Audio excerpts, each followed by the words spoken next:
Hello everyone.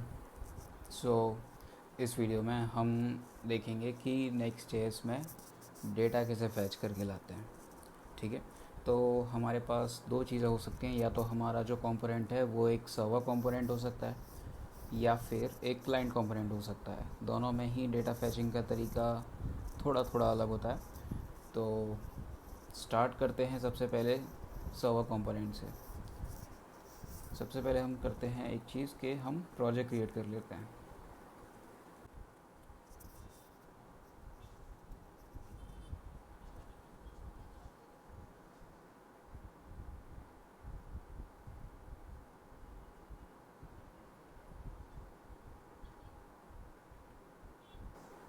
ठीक है, तो हमारा प्रोजेक्ट क्रिएट हो गया है, हमने उसे वी एस कोड में ओपन कर लिया है।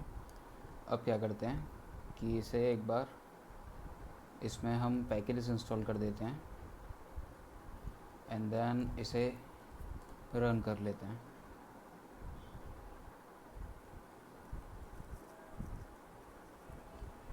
ठीक है, तो हमारा प्रोजेक्ट अब रन हो रहा है। अब एक चीज़ हम करते हैं कि जो हमारा पेज ऑलरेडी बना हुआ है वो क्लियर कर देते हैं। इसे एक ऑलमोस्ट एक ब्लैंक ऐप बना लेते हैं।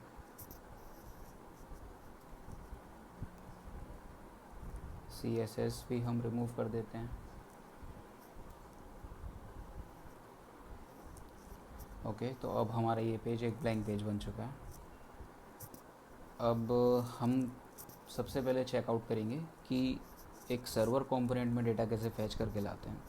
तो इस एग्ज़ाम्पल के लिए हम क्या करने वाले हैं कि जेसन प्लेस होल्डर की जो एपीआई है हम इसे यूज़ कर लेंगे। इसमें ये जो पोस्ट का एंड पॉइंट है स्पेसिफ़िकली इसको हम यूज़ कर लेंगे सभी पोस्ट्स को फैच करने के लिए इस होम पेज में। अब अभी ये बाय डिफ़ॉल्ट एक सर्वर कंपोनेंट ही है, हमें इसके अंदर डेटा फैच करके लाना है। तो हम क्या करेंगे कि फैच को यूज़ कर लेते हैं। So let's say result equal to await fetch, इसमें हमारा यूआरएल दे देते हैं। ठीक है, अब हमें ये फंक्शन एसिंक फंक्शन बनाना पड़ेगा। तो अब हमारा ये प्रॉपर वर्क करेगा। अब हमें करना क्या है कि हमें जेसन में डेटा चाहिए, तो हम इसे कुछ इस तरह से लिख देते हैं। तो अब हमारा एपीआई कॉल सक्सेस होने के बाद जेसन में डेटा डायरेक्टली कन्वर्ट हो जाएगा जो रिज़ल्ट में आके स्टोर हो जाएगा। ठीक है, अब क्या करते हैं कि हमारा डेटा तो फैच हो जाएगा, इसे हम पेज में भी दिखा देते हैं। तो उसके लिए हम क्या करेंगे, एक काम करते हैं, डिव बना लेते हैं। ठीक है, एम एक्स और पी वाई लेट से 5 रख देते हैं अभी के लिए। और एक चीज़ हम और कर लेते हैं कि अभी जो हमारा ये जो रिज़ल्ट है इस वक्त ये एनी है। तो इसके लिए हमें क्या करते हैं कि एक इंटरफेस लिख देते हैं। ठीक है,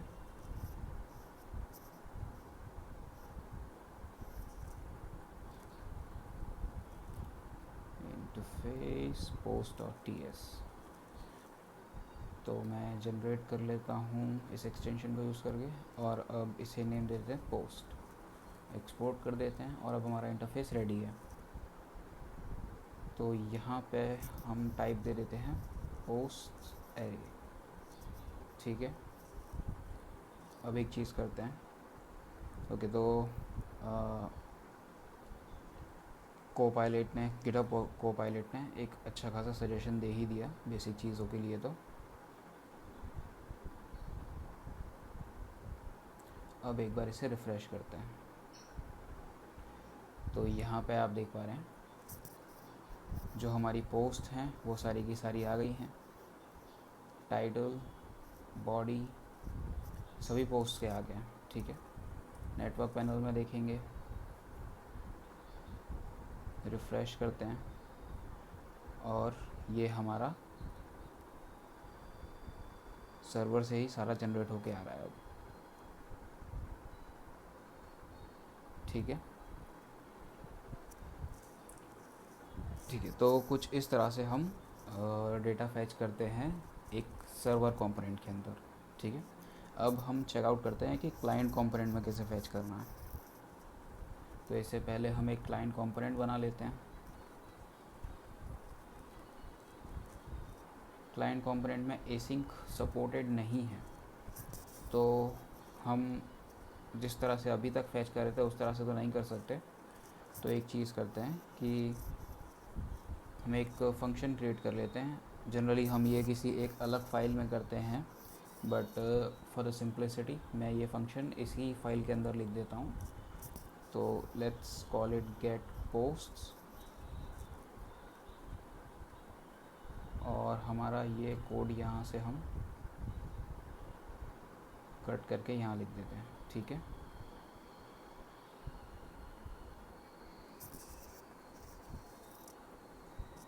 और एक चीज़ करते हैं, इंस्टेड ऑफ यूजिंग अवेट हम डायरेक्टली इस प्रॉमिस को रिटर्न कर देते हैं। ठीक है, अब क्या करते हैं कि इफ़ेक्ट के अंदर, यूज़ इफ़ेक्ट के अंदर हम इस फंक्शन को कॉल कर देते हैं। ये नॉर्मल हमारा तरीका है जो हम जनरली रिएक्ट में भी डेटा फैच करने के लिए यूज़ करते हैं। हम एक बेटर तरीके पे भी आएंगे अभी, बट उससे पहले हम एक बेसिक तरीका देख लेते हैं पहले। तो हमारा रिज़ल्ट, सबसे पहले हमारा गेट पोस्ट का फंक्शन कॉल होगा, देन रिज़ल्ट आने पे हम उसे रिज़ल्ट में सेट कर देंगे, एंड देन वो इस पेज में रेंडर हो जाएगा। ठीक है, तो अब हम इसे रिफ़्रेश करते हैं। इनिशियली ये एम्प्टी था, एंड कॉल सक्सेस होने पे डेटा आएगा। नेटवर्क पैनल में चेकआउट करेंगे तो अब यहाँ पे आप देख सकते हैं फैच की API, पोस्ट की API बाद में कॉल हो रही है, क्लाइंट साइड कॉल हो रही है बेसिकली। ओके, अब हम देखते हैं एक बेटर तरीका, एक बेटर अप्रोच। तो नेक्स्ट.js के लिए काफ़ी पॉपुलर लाइब्रेरी है SWR। तो इसको हम यूज़ करके देख लेते हैं कि ये SWR को यूज़ करके हम कैसे डेटा फैच कर सकते हैं। तो उसके लिए हम क्या करेंगे, सबसे पहले तो इसे इंस्टॉल कर लेते हैं।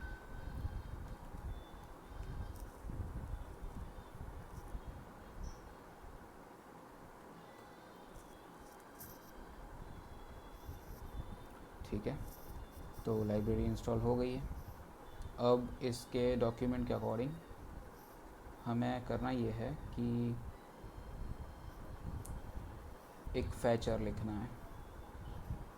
तो ये हम एक अलग फाइल में कर लेते हैं। लेट्स से हम एक यूटिल्स का फोल्डर बना लेते हैं और इसके अंदर fetcher.ts लिख देते हैं। ओके, अब टाइपस्क्रिप्ट इसके लिए कंप्लेन करेगा, तो इसके लिए हम क्या कर सकते हैं कि डायरेक्टली TS इग्नोर कर सकते हैं इसे। इसमें कोई भी टाइप इशू नहीं आएगा, कोई इशू नहीं है, तो इग्नोर कर सकते हैं। अब हम क्या करते हैं कि एक कस्टम हुक बना लेते हैं। इस एग्ज़ाम्पल में इन्होंने क्या किया है कि कंपोनेंट के अंदर ही ये लिख दिया है, बट हम एक कस्टम हुक बना लेते हैं। तो एक हुक्स का फोल्डर बना लेते हैं और उसमें लिखते हैं यूज़ post.ts। ओके, इसके अंदर हम हमारा कस्टम हुक बनाते हैं यूज़ गेट पोस्ट।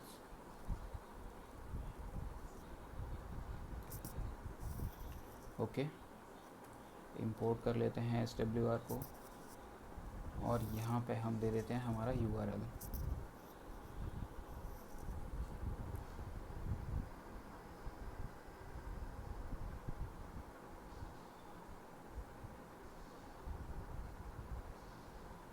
ठीक है, तो इस तरह से हमें अब यहाँ से हम रिटर्न कर सकते हैं डेटा को, एरर को और इस लोडिंग को।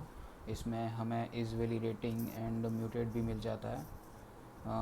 लेट्स से म्यूटेट आप तब यूज़ कर सकते हैं जब आपको यही API बटन क्लिक पे या बेसिकली मैनुअल किसी एक्शन पे आपको ये API फिर से कॉल करनी हो उस टाइम पे। अब आप ये सिलेक्टेड चीज़ें रिटर्न कर सकते हैं, या फिर एक काम कर सकते हैं कि ये पूरा का पूरा हुक ही आप रिटर्न कर सकते हैं कुछ इस तरह से। तो ये भी एक वैलिड अप्रोच है।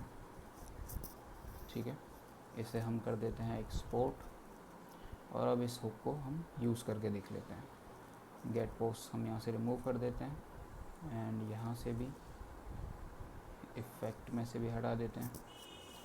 अब हम क्या करते हैं कि उस हुक को यहाँ पर लेकर आते हैं, यूज़ गेट पोस्ट। अब इसमें से हमें मिलता है डेटा, तो डेटा को क्योंकि हमने यहाँ पे एज अ रिज़ल्ट लिखा हुआ था तो हम इसे एज रिज़ल्ट ले लेते हैं। देन हमें मिल जाता है इज़ लोडिंग, तो वो भी एक अच्छी चीज़ है। इज़ लोडिंग के लिए हम क्या करते हैं कि अगर इज़ लोडिंग ट्रू है तो हम जस्ट इज़ एक लोडिंग टेक्स्ट रिटर्न कर देते हैं। अब यहाँ पे हमें दे रहा है इशू, एरर दे रहा है कि बेसिकली यहाँ पे टाइप इम्प्लिसिटली एनी है। तो उसके लिए हम क्या कर सकते हैं कि यहाँ पे हमारा टाइप लिख सकते हैं।